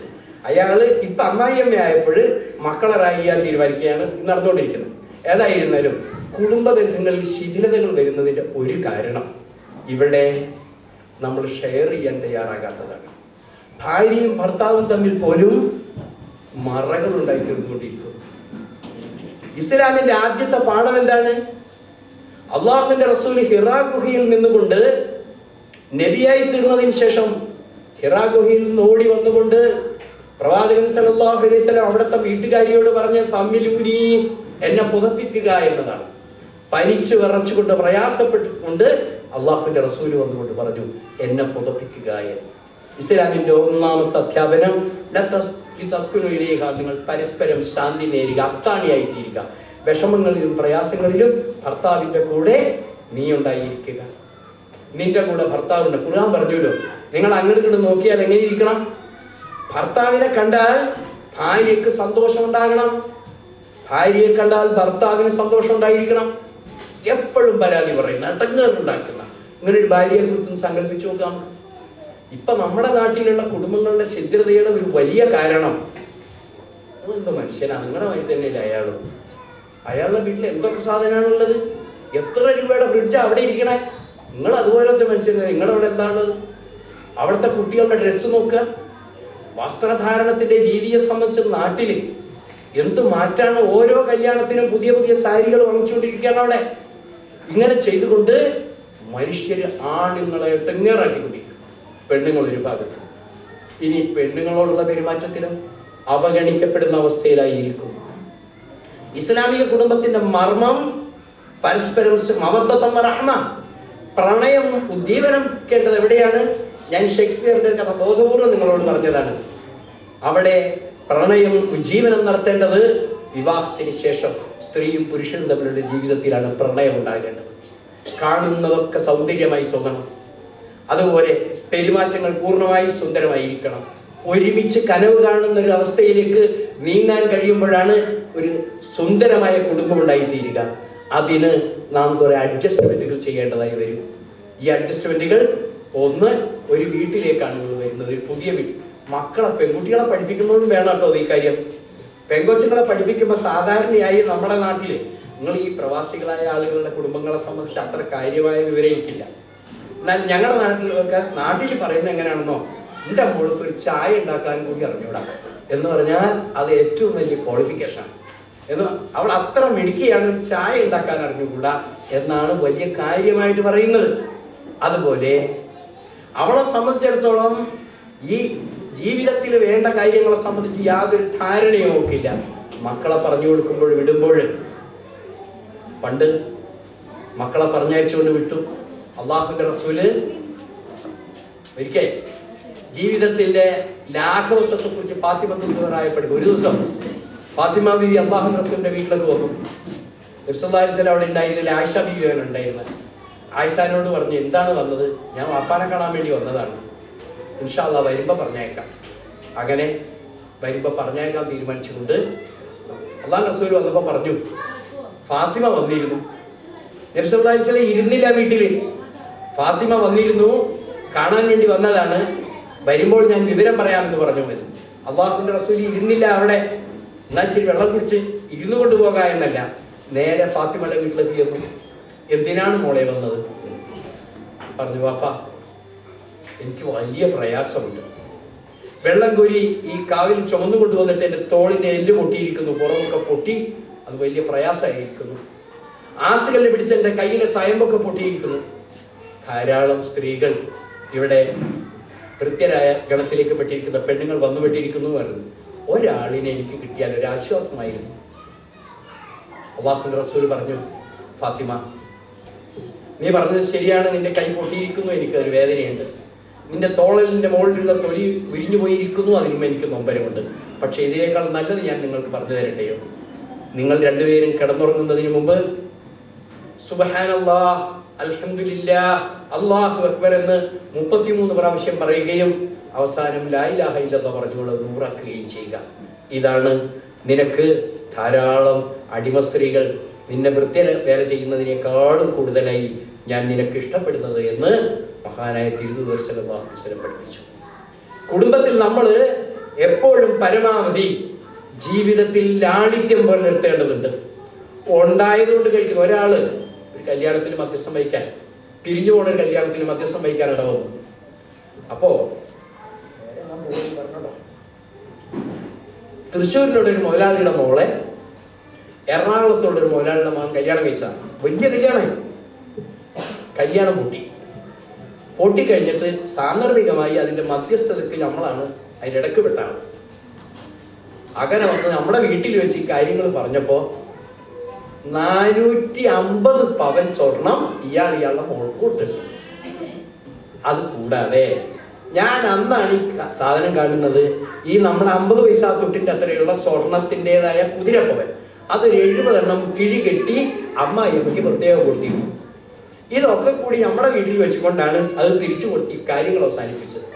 ഞാൻ ഈ മനുഷ്യനോട്, പെണ്ണിന്റെ വാപ്പാനോട് ചോദിച്ചു, എന്തിനാ മുന്നേ ഇത്ര പെട്ട് സ്വർണം നിങ്ങൾ ഈ കൊച്ചിന് കൊടുത്തത്? അലങ്കാരം എന്നുള്ള നിലക്കുള്ളത് എന്താണ് ചെയ്തത്? അപ്പൊ അയാൾ പറഞ്ഞു, പടച്ചോൻ എനിക്ക് ധാരാളം തന്നിട്ടുണ്ട്, എനിക്ക് ഈ ഒരു മോളേ ഉള്ളൂ, അതുകൊണ്ട് വേറെ ഒന്നും കൊടുക്കാനില്ലാത്തതുകൊണ്ട് കൊടുത്തതാണ്. നിങ്ങളുടെ കയ്യിൽ കാശുണ്ടെങ്കിൽ കൊടുക്കാൻ വളരെ ധാരാളം മാർഗങ്ങൾ ഇവിടെയുണ്ട്. പെമ്മക്കൾക്ക് ഇങ്ങനത്തെ ഒരു അവസ്ഥ ഉണ്ടാക്കി കൊടുക്കരുത്. വലിയ ഭാരം, ഇതൊരു കഷ്ടമാണെന്നോ, സക്കാത്ത് കൊടുക്കൂല അതിന്, അതാണ് വേറെ കഷ്ടം. ഇത് കൊണ്ടുപോയി ലോക്കറിൽ വെച്ചിരിക്കും, പെങ്കൊച്ചിന് അറിഞ്ഞുകൂടാ ഇതിന് സക്കാത്ത് കൊടുക്കേണ്ടതാണ് എന്ന്. വാപ്പ ഈ കാശ് മുഴുവൻ ഉണ്ടാക്കി ഇതിന് കൊടുത്തു കഴിഞ്ഞിട്ട് ഇവളോട് പറയാറില്ല ഇതിന് സക്കാത്ത് കൊടുക്കേണ്ടതുണ്ട് എന്ന്. ലോക്കറിൽ ഇരിക്കുന്നതിൽ ലോക്കർ വാടക പോരാതെ 100 പവൻ ലോക്കറിലിരുന്നാൽ 1 കൊല്ലം കഴിഞ്ഞാൽ 2.5 പവൻ ഈ രാജ്യത്തെ പാവങ്ങളായ വിഷമിക്കുന്ന മനുഷ്യരുടെ അവകാശമാണ് എന്നറിയാത്തതിന്റെ പേരിൽ ഈ പെങ്കൊച്ചുങ്ങൾ നാളെ നരകത്തിലേക്ക് പോകും. വളരെ കൃത്യമായി അള്ളാഹുവിന്റെ ഗ്രന്ഥം പറഞ്ഞത് അത് വെച്ചുകൊണ്ട് ചൂട് പിടിപ്പിക്കപ്പെടും. ഈ സ്വർണവും വെള്ളിയും കുമ്പാരമായി വെച്ചിരിക്കുന്നതുണ്ടല്ലോ, അതിന്റെ അവകാശികൾക്ക് അത് നൽകപ്പെടാത്തത് നരകത്തിലേക്ക് വഴിവെക്കുമെന്ന് നമ്മൾ ഓർക്കാറില്ല. അപ്പോൾ കുടുംബങ്ങൾ രൂപീകരിക്കപ്പെടേണ്ടത് മുതിർന്നയാളുകൾ ഈ 2 കുടുംബങ്ങളുടെയും ഇസ്ലാമികമായ വീക്ഷണങ്ങളുടെ അടിസ്ഥാനത്തിൽ രൂപം കൊള്ളേണ്ടതാണ് കുടുംബം. അവിടെ ഇവളും അവരും തമ്മിലുള്ള ബന്ധം 2 എന്ന അവസ്ഥയിലാകരുത്. അത് ഭർത്താവും ഭാര്യയും തമ്മിലൊക്കെ ഉള്ള ബന്ധത്തെ സംബന്ധിച്ച്, സ്ത്രീയോട് പുരുഷന് തോന്നേണ്ട ജീവിതത്തിലുള്ള താല്പര്യത്തെ സംബന്ധിച്ച്, പുരുഷനോട് സ്ത്രീക്ക് തോന്നേണ്ടതിനെ സംബന്ധിച്ചൊക്കെ ധാരാളം എഴുതപ്പെട്ടു പോയിട്ടുണ്ട്. ആ നിലയിൽ ഏറ്റവും സമുന്നതമായിരിക്കുന്ന മഹത്തത്വം റഹ്മ, അവർ തമ്മിൽ കാരുണ്യവും പ്രേമവും ഉണ്ടായിരിക്കണം. ആ നിലയിലാണ് സ്ത്രീയും പുരുഷനും തമ്മിലുള്ള ബന്ധം ഉണ്ടാകേണ്ടത്. എന്നിട്ട് അവിടെ നിന്നാണ് മക്കൾ ഉണ്ടാകേണ്ടത്. ആ കുടുംബത്തിൽ അവരുടെ മാതാപിതാക്കളോട്, ഈ പുതിയെണ്ണും പുതിയാപ്പിളയൊക്കെ കൂടി മാതാപിതാക്കളോട് പെരുമാറേണ്ട എങ്ങനെ? മനുഷ്യന്മാർക്ക് ദേഷ്യം വന്ന് ആദ്യം പറയാം ഭാര്യയുടെ വാപ്പാക്കാം. അങ്ങനെ ഒരു ഏർപ്പാടുണ്ട്. ഇപ്പൊ കുറെ കാലമായിട്ട് കുറഞ്ഞിരിക്കുന്നു. പണ്ടൊക്കെ ഞങ്ങളുടെ ഗ്രാമങ്ങളിൽ വൈകുന്നേരമായ എല്ലാ പെണ്ണുങ്ങളും നിന്ന്, മുസ്ലിങ്ങളുടെ എല്ലാട്ടോ, കരയുന്ന കേൾക്കാം, ബഹളം. ഇപ്പൊ TV വെച്ച് ഒച്ച കേൾക്കുന്ന ഈ പെണ്ണുങ്ങൾ കരയുന്ന ഒച്ച ഉണ്ടായിരുന്നു കുറെ കാലം നാട്ടിൽ. വൈകുന്നേരമായി പെണ്ണുങ്ങളെ തല്ലുക എന്ന് പറയുന്ന ഒരു സമ്പ്രദായമാണ്. ഇതിപ്പോ മാറി. അതായത് അള്ളാഹു റസൂൽ പറഞ്ഞു, ഒരിക്കൽ നബി സല്ലല്ലാഹു അലൈഹി വസല്ലമയുടെ അടുത്ത് ഒരു അൻസാരി സ്ത്രീ വിവാഹം അന്വേഷിച്ചു കാര്യത്തെ കുറിച്ച് പറഞ്ഞുകൊണ്ട് അള്ളാഹു റസൂലിനോട് പറഞ്ഞു, നബിയെ, എന്നെ 2 ആളുകൾ കല്യാണം അന്വേഷിക്കുന്നുണ്ട്, ഇന്നവരാണ്. എന്താണ് അള്ളാഹു റസൂലിന്റെ അഭിപ്രായം? നബി സല്ലല്ലാഹു അലൈഹി വസല്ലം പറഞ്ഞു, ഒരാൾ പരമദരിദ്രനാണ്, അയാളുടെ ഇതിലൊന്നുമില്ല, മറ്റേയാൾ വടി താഴെ വയ്ക്കാത്ത ആളാണ്. അന്ന് പെണ്ണുങ്ങളെ തല്ലുന്ന പണിയുണ്ട്. നബി ചോദിച്ചു, ഈ മനുഷ്യന്മാർക്ക് എന്ത് പറ്റി പെണ്ണുങ്ങളെ തല്ലിയേ? അള്ളാഹു റസൂൽ ചോദിച്ചാ. അതായത് ഖുർആനിലൊക്കെ സ്ത്രീയെ തല്ലാൻ പറയുന്നത് സന്ദർഭമുണ്ട്. ദിവസവും രാവിലെ മുതൽ വൈകുന്നേരം വരെ പെണ്ണുങ്ങളെ തല്ലാന്ന് പറഞ്ഞാൽ അങ്ങനെ ഒരു ഏർപ്പാടുണ്ടോ? ഇത് അപ്പൊ ഇങ്ങനെ പറയുമ്പോൾ അള്ളാഹുവിന്റെ ഗ്രന്ഥം നമ്മളോട് പറഞ്ഞത് മവദ്ദത്തും റഹ്മ, പരസ്പരം സ്നേഹവും അപ്രകാരം തന്നെ കാരുണ്യവും ഉള്ളതായ ഒരു കുടുംബം. അവരുടെ ഉപ്പ പോലെ തന്നെ ആയിരിക്കണം അയാളുടെ ഉപ്പാനുള്ള പെരുമാറ്റം.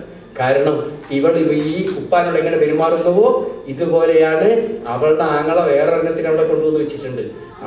ഇവളുടെ ഉപ്പാനോട് പെരുമാറുന്നത് എങ്ങനെയാണെന്ന് മനസ്സിലാക്കണം.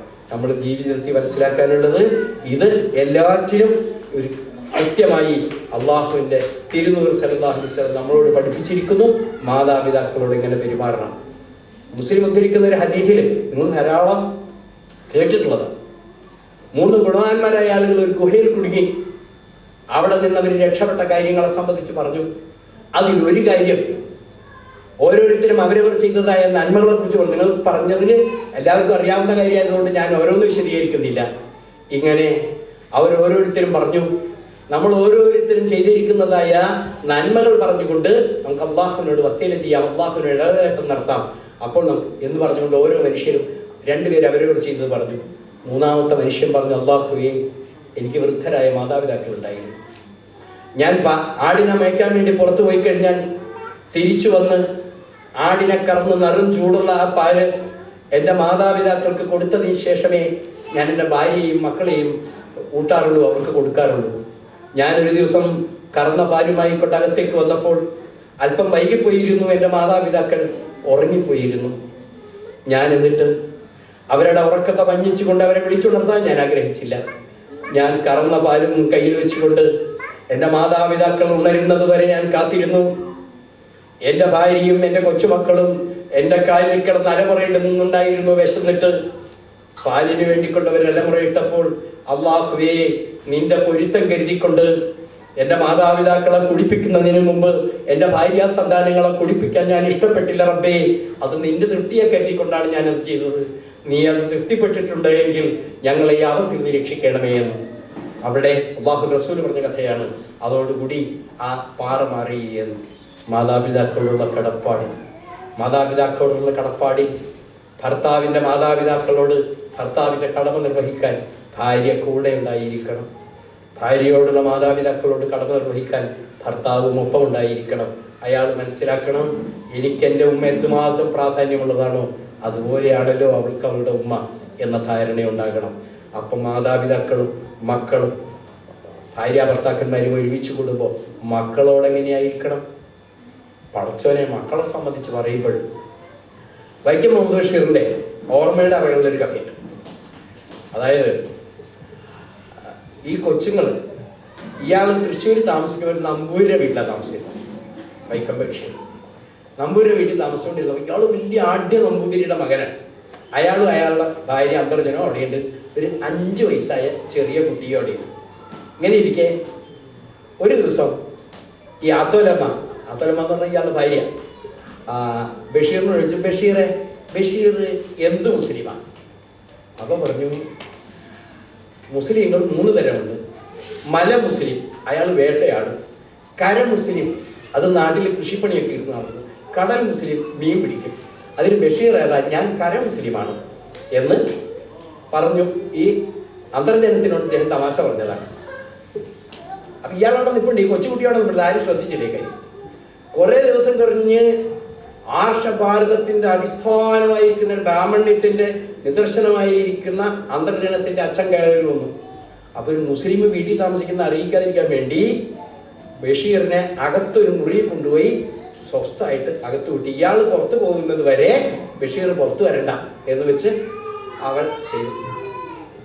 അങ്ങനെ മൂത്ത നമ്പൂരി ഈ കാര്യങ്ങളൊക്കെ കണ്ടുപിടിച്ചൊക്കെ വരുമ്പോൾ കൊച്ചുമോൻ അപ്പൂപ്പൻ്റെ കൈ പിടിച്ചുകൊണ്ട് ഒരു ദിവസം കാലത്ത് പിറ്റേ ദിവസം കാലത്ത് ബഷീറിൻ്റെ മുറിയിലേക്ക് കൊണ്ടുവന്നിട്ട് പറയുകയാണ്, അപ്പൂപ്പ ഇതാണ് കരമുസ്ലിം, ഇയാൾ കരമുസ്ലിമാണ്. എങ്ങനെ കുട്ടികൾ കാര്യങ്ങൾ മനസ്സിലാക്കുന്നത് അങ്ങനെയാണ്.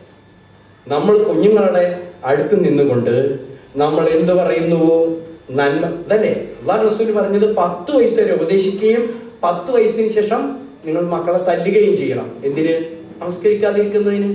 നമ്മൾ നമ്മുടെ ജീവിതത്തിൽ എന്താണോ കാണിക്കുന്നത് ഇത് അനുകരിക്കുന്നതാണ് ഈ മക്കൾ. അതുകൊണ്ട് ഈ മക്കൾ നന്നാകണമെങ്കിൽ നമ്മൾ നന്നായിരിക്കണം. ഒരിക്കൽ ബസ്സിൽ വെച്ച് ഒരു ഭാര്യയും ഭർത്താവും ചെറിയ കുട്ടിയും കൂടി പോരുകയാണ്. ഉണ്ട്, കുറേ കാലം മുമ്പാണ്. എന്തോ ദേഷ്യം വന്നപ്പോൾ ഈ ബസ്സിൽ ഈ കുട്ടിയുടെ തള്ളൊരു 3-4 വയസ്സേ കുട്ടിക്കുള്ളൂ. എന്തോ പിച്ച് എന്താണ് ചെയ്യുന്നത്. പടച്ചോനെ കള്ള് ഷാപ്പിൽ കേൾക്കാത്ത വിധത്തിലുള്ള തെറിയാണ് ഈ കൊച്ചിൻ്റെ നാവിൽ നിന്ന് പിന്നെ വന്നത്. എന്തൊരു തെറി! ഫാസ്റ്റ് പാസഞ്ചറിൽ നമ്മളിരിക്കുന്ന ആളുകൾ മുഴുവൻ ഇടങ്ങാറായി.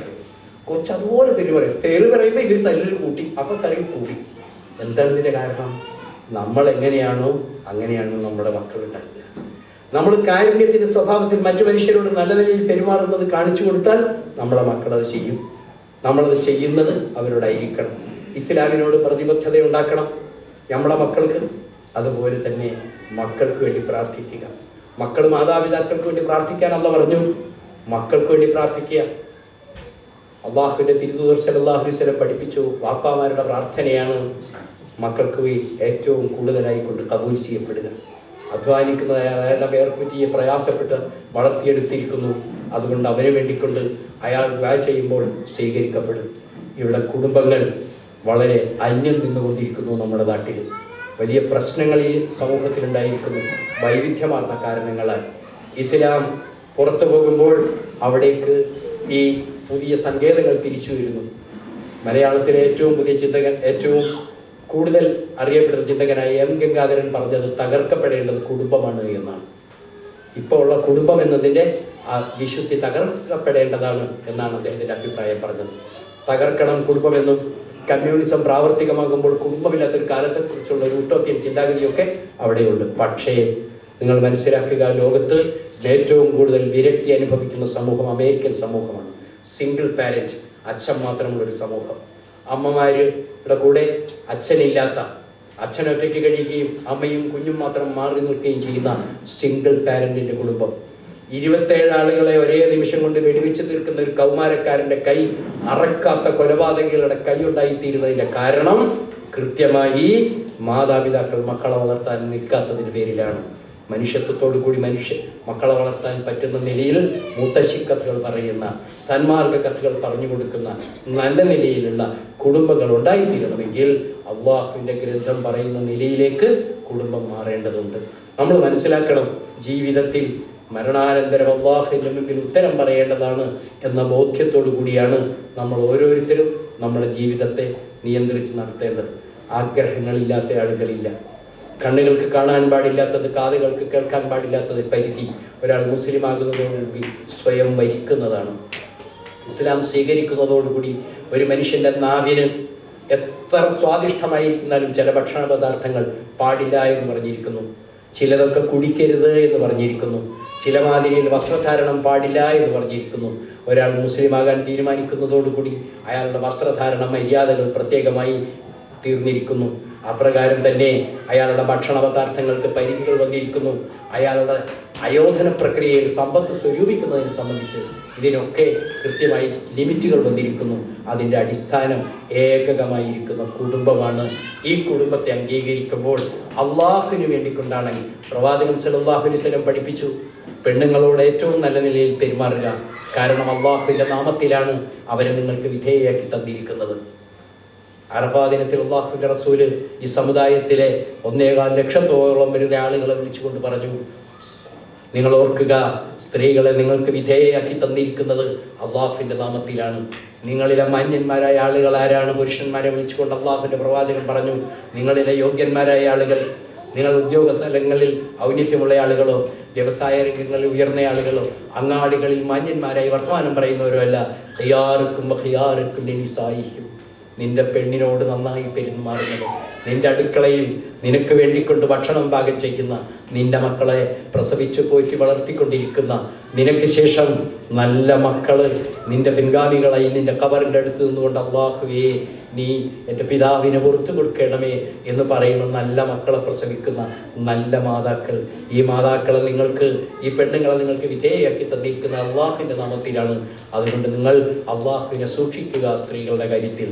ഇങ്ങനെ സ്ത്രീയോട് ഏറ്റവും യോഗ്യമായി പെരുമാറുന്ന ഒരു നല്ല കുടുംബം, ഉമ്മമാർ മാനിക്കപ്പെടുന്നത് ഉമ്മമാരോട് പെരുമാറുന്ന എങ്ങനെയാണ് ബഹുമാനിക്കുന്നത് എന്ന് കണ്ടുകൊണ്ടാണ് ഈ മക്കൾ ഉമ്മമാരോട് പെരുമാറുക.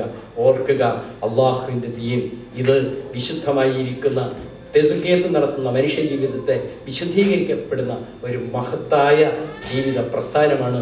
മനുഷ്യകുലത്തിന് കൃത്യമായി മാതൃകയായിക്കൊണ്ട് മനുഷ്യരുടെ മുമ്പിൽ എഴുന്നേറ്റ് നിൽക്കാൻ നമുക്ക് കഴിയേണ്ടതുണ്ട്.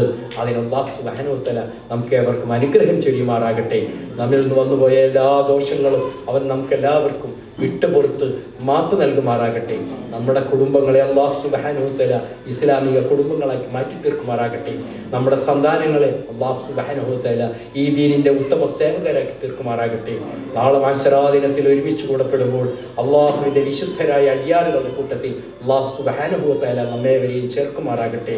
അല്ലാഹുമ്മ ഗഫിർ ലിൽ മുഅ്മിനീന വൽ മുഅ്മിനാത്ത് വൽ മുസ്ലിമീന വൽ മുസ്ലിമാത്ത് അൽ അഹ്യാഇ മിൻഹും വൽ അംവാത്ത്. അല്ലാഹുമ്മ റബ്ബനാ ആതിനാ ഫിദ് ദുനിയാ ഹസനത വഫിൽ ആഖിറതി ഹസനത വഖിനാ അദാബൻ നാർ. അല്ലാഹുമ്മ റബ്ബനാ ഹബ് ലനാ മിൻ അസ്വാജിനാ വദുരിയാതിനാ ഖുറത അയ്ൻ വജഅൽനാ ലിൽ മുത്തഖീന ഇമാമാ. അല്ലാഹുമ്മ റബ്ബനാ തഖബ്ബൽ ദുആനാ ഇന്നക അൻതസ് സമീഉൽ അലീം വതുബ് അലൈനാ ഇന്നക അൻതത് തവ്വാബുർ റഹീം വഗ്ഫിർ ലനാ യാ ഗാഫിറൽ മുദ്നിബീൻ. ആമീൻ ആമീൻ ബിറഹ്മതിക യാ റഹ്മത്തുർ റഹീം.